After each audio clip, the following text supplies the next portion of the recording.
In this example, we will be learning how to manage orders. So in order to access this page over here, you would click on this link over here for the hotel. And you have the purchase for furniture, Chateau d'Hier.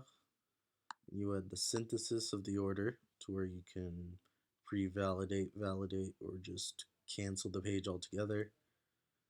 And over here you have the quotation with the reference, the date, and everything else.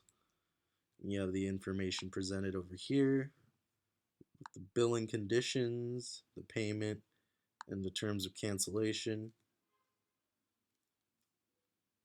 You can also send a message if you would like.